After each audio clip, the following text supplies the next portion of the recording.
Pemirsa, kita tinggalkan informasi Copa America. Kita bergeser ke informasi lain. Ini sidang pra-peradilan tersangka kasus pembunuhan Vina, yakni Peggy Setiawan yang sejatinya digelar Senin kemarin. Ini ditunda menjadi pekan depan tanggal 1 Juli 2024. Hakim Eman Sulaiman memutuskan sidang pra-peradilan Peggy Setiawan ditunda karena ketidakhadiran pihak Polda Jawa Barat. Berdasarkan keterangan Humas PN Bandung, ketidakhadiran termohon Polda Jawa Barat yang diterima pihak pengadilan tidak ada penjelasan. Namun jika pada sidang lanjutan, pihak termohon tidak juga hadir, hakim akan tetap melanjutkan sidang tersebut. Pihak kuasa hukum Peggy Setiawan kecewa dengan adanya penundaan sidang pra-peradilan. Mereka pun menilai pihak termohon, yakni penyidik di Reskrimum Polda Jawa Barat, sengaja tidak hadir dalam persidangan.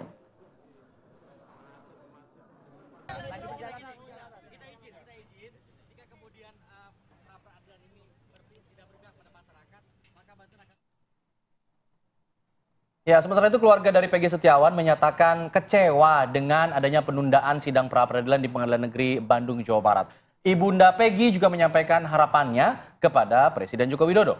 Nah, kekecewaan yang disampaikan oleh Ibunda Peggy Setiawan, yaitu Kartini, saat ditemui di rumahnya di Desa Kepongpongan di Kecamatan Talun di Cirebon. Ibunda Peggy merasa kecewa sidang yang sedangnya digelar Senin kemarin ternyata ditunda hingga pada tanggal 1 Juli mendatang. Pihak keluarga yakin Peggy Setiawan tidak bersalah dan berharap segera dibebaskan dalam kasus pembunuhan Vina dan Eki.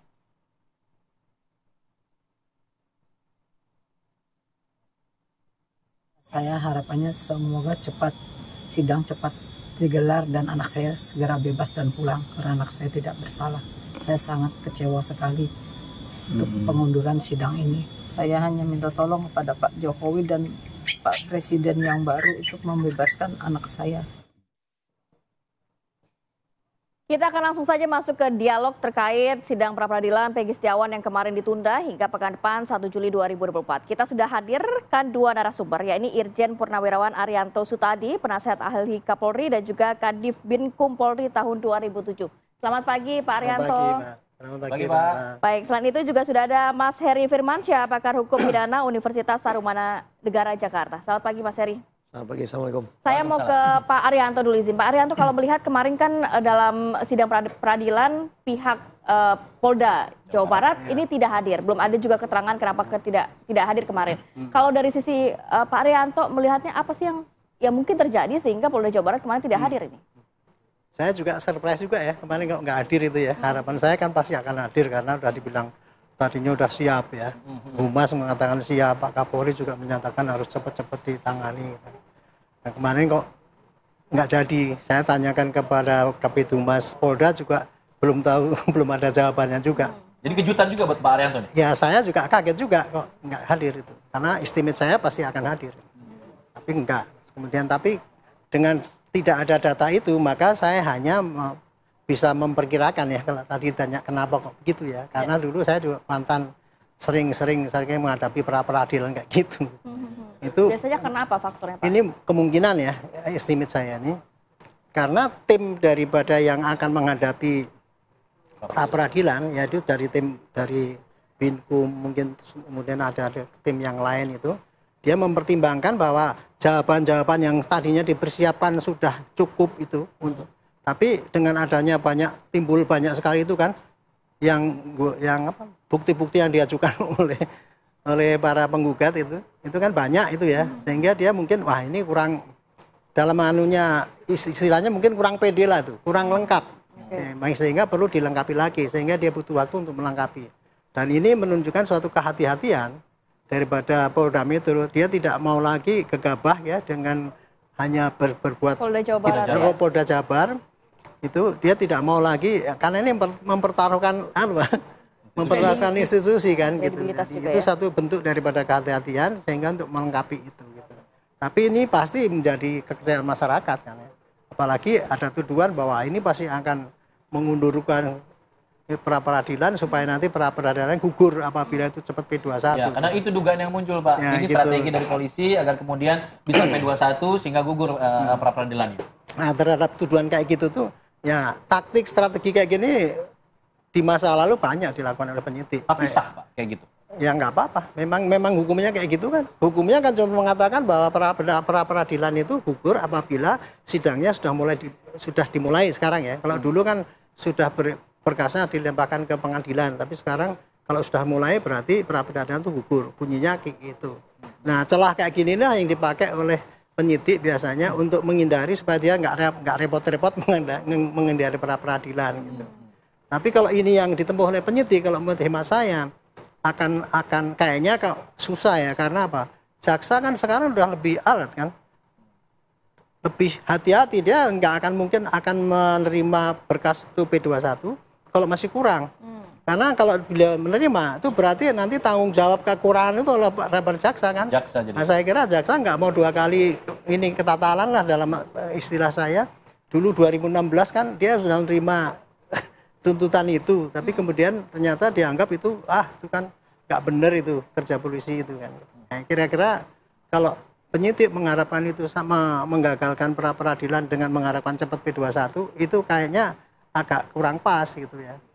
Jadi tuduhan masyarakat itu bisa saja, tetapi penyidik pasti akan berpikir 2 kali juga untuk kalau dia menghindari supaya ini saya dimundur-mundurkan. Jadi gitu. ini dalam arti penyidik saat ini hanya mengumpulkan bukti-bukti yang lebih kuat lagi begitu ya? Untuk menambah, Untuk karena menambahkan, melihat ya? besarnya serangan itu gitu. Padahal menurut hemat saya tidak sangat penting banget, karena kalau pra peradilan itu kan cuma melihat apakah ini sesuai prosedur apa tidak kan gitu, apa bukti awal itu oleh hakim dinilai cukup apa enggak kan, selama ini kan bukti awal ini cukup menurut kacamata penyidik kan gitu. Belum oleh hakim. Tapi biasanya kalau yang dihadirkan oleh penyidik sendiri di sidang pra peradilan seperti apa sih Pak Arianto? Kan kalau kemarin Peggy Setiawan sudah ada 10 orang saksi yang akan meringankan begitu yang dihadirkan, belum lagi berkas-berkas dan dokumen-dokumen. Ya pasti yang diajukan oleh penyidik itu adalah menjawab pertanyaan itu, pasti yang jelas dokumen untuk menjawab pertanyaan itu, dan kemudian kalau memang mau diajukan saksi ya itu untuk memperkuat bahwa apa yang disanggahkan ini memang betul-betul faktanya kayak gitu gitu. Itu cuma gitu aja. Mas Heri, kalau kita lihat ada penundaan, lalu kemudian ini Pak Arianto bilang ini sebenarnya bisa saja untuk menguatkan lagi kesiapan kepolisian. Tapi kalau Anda lihat apa yang jadi catatan Anda dalam kasus ini? Ada penundaan sehingga ada dugaan juga muncul ini strategi dari polisi untuk memundur-mundurkan, untuk menggugurkan pra peradilan? Yang pasti satu kata dulu ya, anti klimaks ya. Anti klimaks dalam artian bahwa apa yang disampaikan di awal bahwa akan siap menghadapi itu akhirnya berbeda dengan Senin kemarin. Itu catatan pertama ya. Tapi kan sah tadi dibilang. Iya, nanti kita akan bahas masalah sah tadi ya. Memang itu sah karena nanti kita akan bahas terkait dengan putusan Mahkamah Konstitusi nomor 102/13 Romawi tahun 2015. Itu memang perdebatannya adalah ketika nanti perkara itu telah diperiksa, pokoknya telah diperiksa, itu akan gugur. Dalam konteks ini adalah sidang pertama. Sehingga tadi kalaupun ada penundaan, KUHP 203 ayat 3 itu mengatakan selama itu demi kepentingan pembelaan, maka sah-sah saja dilakukan penundaan selama waktu 7 hari. Tapi atas kesepakatan tadi ya, tim kuasa hukum maupun dari jaksa penuntut umum kalau ini sudah sidang pertama misalnya. Tapi dalam konteks ini bisa dipakai di pra peradilan juga.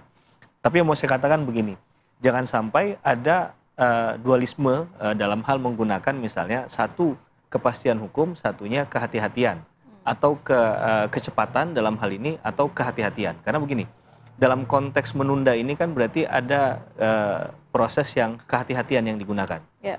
Tadi disampaikan demikian ya, tapi satu sisi demi orang yang berhadapan dengan hukum adalah dia inginnya demi kepastian hukum cepat proses ini agar statusnya jelas seperti apa. Nah, jangan sampai penggunaan ini dibolak-balik ini kan.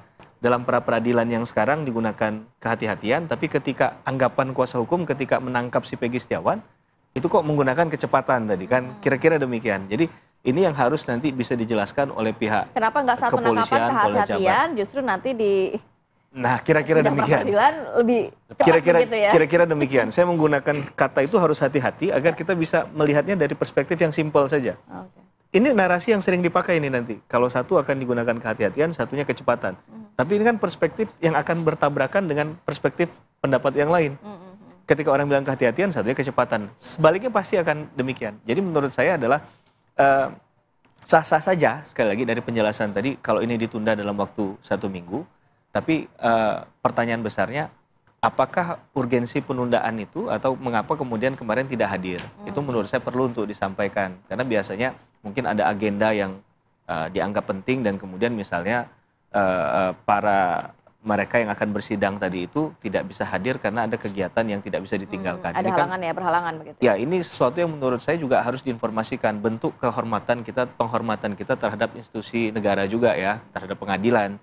Itu berhak disampaikan. Tapi sampai sekarang juga Polda Jawa Barat kan juga belum memberikan statement kenapa kemarin tidak hadir begitu. Akhirnya spekulasi liar lah yang muncul di permukaan begitu kan Mas Heri? Iya, betul Mbak.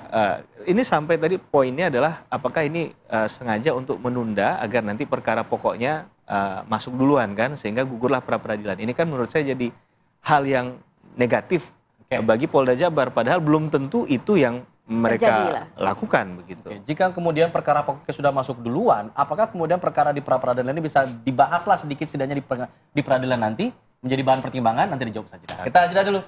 Tetap di sini di Apa Kabar Indonesia Pagi.